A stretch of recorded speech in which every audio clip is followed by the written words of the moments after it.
This is a story about a world obsessed with stuff. It's a story about a system in crisis. We're trashing the planet, we're trashing each other, and we're not even having fun. The good thing is that when we start to understand the system, we start to see lots of places to step in and turn these problems into solutions.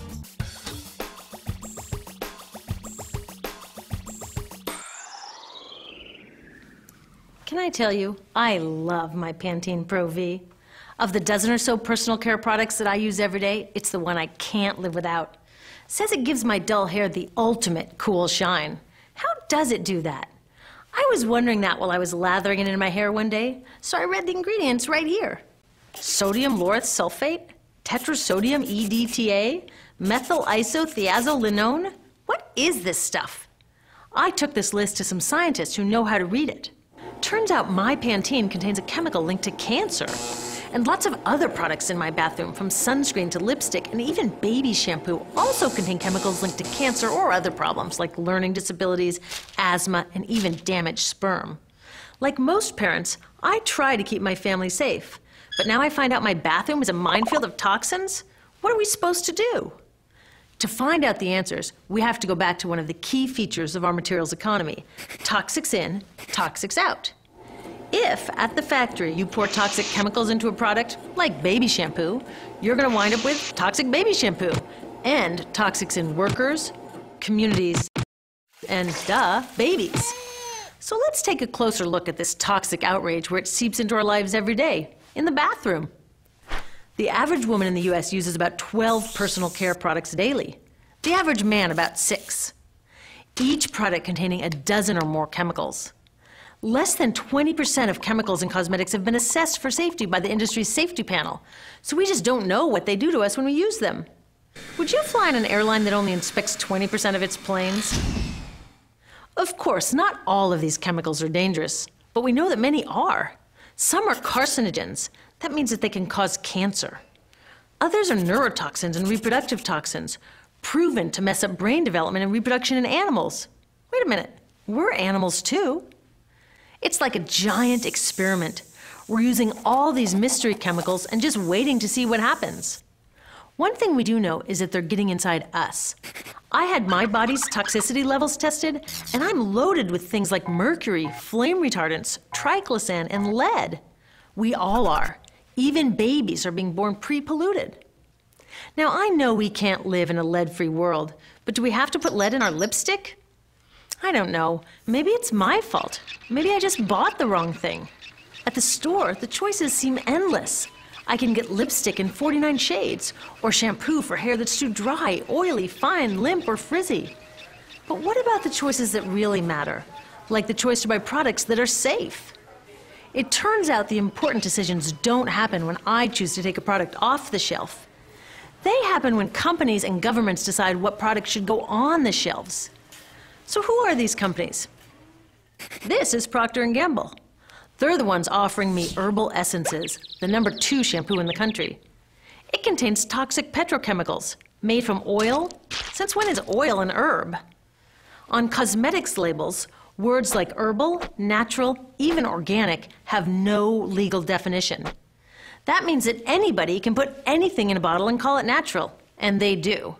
I mean, can you imagine a top seller called Petro Essences? Gross. What's even nastier are hair relaxers marketed to 5-year-olds and skin whitening creams. These are super toxic, both in their ingredients and in the message they send about what beauty is. Ooh, here's Estee Lauder offering me a chance to help find a cure for breast cancer. That's nice. But wait, they're also using chemicals linked to cancer. Don't you think the best way for Estee Lauder to fight cancer is to stop using those chemicals in the first place? So really, I get to choose between meaningless claims on a bottle. But these guys get the real choice about what goes into those bottles. And that happens back here, at the factories where they're formulated. Why do the makers of these products use all these toxics? Are they trying to poison us? No, they're just working from a 1950s mindset when people were totally swept up in better living through chemistry. In all that excitement, they forgot to worry about human health impacts. That was years ago, and they are still using these same old toxic chemicals. Today, big cosmetics companies say the doses of poison in their products are small enough to be harmless. Yeah, maybe if you use them once a year. I guess they never get out and see that their products are being used and combined with other products every day. A little toxic dose under your arms, a little more on your hair, on your lips. And workers in nail and hair salons get dosed all day long. So the industry is used to doing things this way. And they can.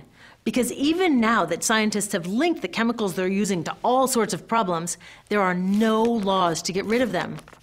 You're thinking, really? Come on, nobody's making sure that the stuff we smear all over our bodies is safe? Nope. The FDA doesn't even assess the safety of personal care products or their ingredients. Since 1938, they've banned just 8 out of over 12,000 ingredients used in cosmetics. They don't even require that all of the ingredients be listed on the label. Now, this is an example where we can all agree a little more government action would be helpful.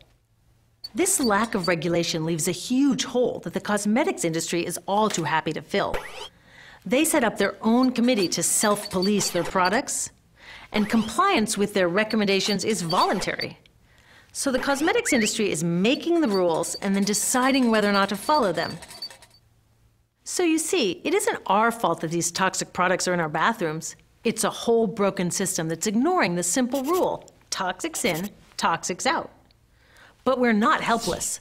There are resources online that we can use to protect ourselves by identifying the best possible choices in the store.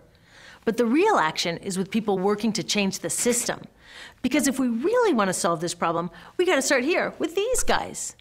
Women, parents, workers, people all over the country are demanding that Congress pass a new law, giving FDA the power to make sure that our personal care products are safe. We need common sense laws based on the precautionary principle. That means that when you're dealing with hazardous chemicals, just err on the side of caution.